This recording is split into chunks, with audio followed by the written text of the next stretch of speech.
राज्याचे ग्रामविकास मंत्री जयकुमार गोरे आहेत। जयकुमार गोरेजी, तुम्ही महिलेला एक व्हॉट्सअपवरती नग्न फोटो पाठवलेत असा थेट आरोप जो आहे तो खासदार संजय राऊत करतात आहेत। काय या संदर्भातला खुलासा? संजय राऊतांना तपासलं पाहिजे। पहिला विषय माझं म्हणणं एक समजून घ्या की 17 सालचा विषय होता, गुन्हा दाखल झाला, राजकीय गुन्हा दाखल झाला, जो झाला तो झाला। कोर्टाने निकाल दिलाय 2019 साली, आता त्याला 6 वर्ष झाली निकाल देऊन, आणि 6 वर्षानंतर हा विषय आता समोर आलेला आहे।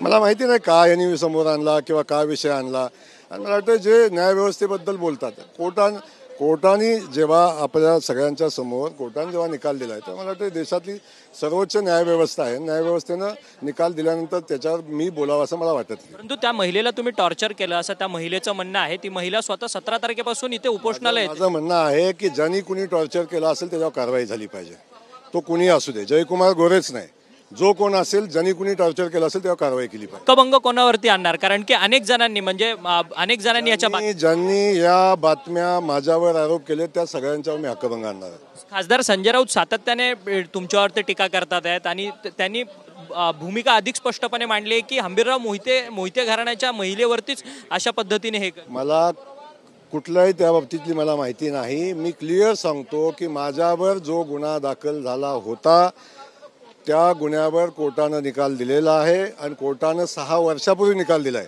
आज यायचं काय कारण आहे? 6 वर्षापूर्वी निकाल दिलाय कोर्टानं, 6 वर्षानंतर आपण हा विषय सांगताय आज।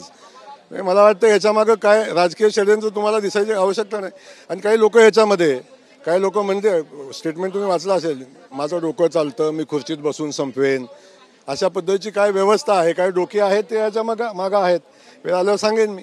खरं तर धन्यवाद, तुम्ही आमच्याशी बातचीत केली। जयकुमार गोरे होते ग्रामविकास मंत्री। त्यांचं असं म्हणणं आहे की जे कुणी माझ्या संदर्भात चुकीचं आरोप किंवा बातम्या करतात आहेत त्या सगळ्यांच्या संदर्भात मी हक्कभंग जो आहे तो आजच विधानसभेच्या पटलावरती आणणार आहे। 2017ची ही संपूर्ण प्रकरण होतं, त्या संदर्भात कोर्टाने योग्य तो निर्णय जो आहे तो दिलेला आहे। अशा संदर्भातची भूमिका जी आहे ती सगळ्या आरोपानंतर जयकुमार गोरे यांनी आपल्याशी बोलताना स्पष्ट केली आहे।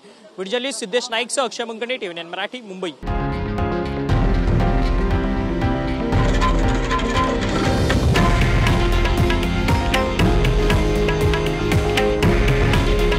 हे आहे देशातील नंबर 1 न्यूज नेटवर्क, आणि आपण पाहत आहात TV9 मराठी। काळजी तुमची, हित महाराष्ट्राचं।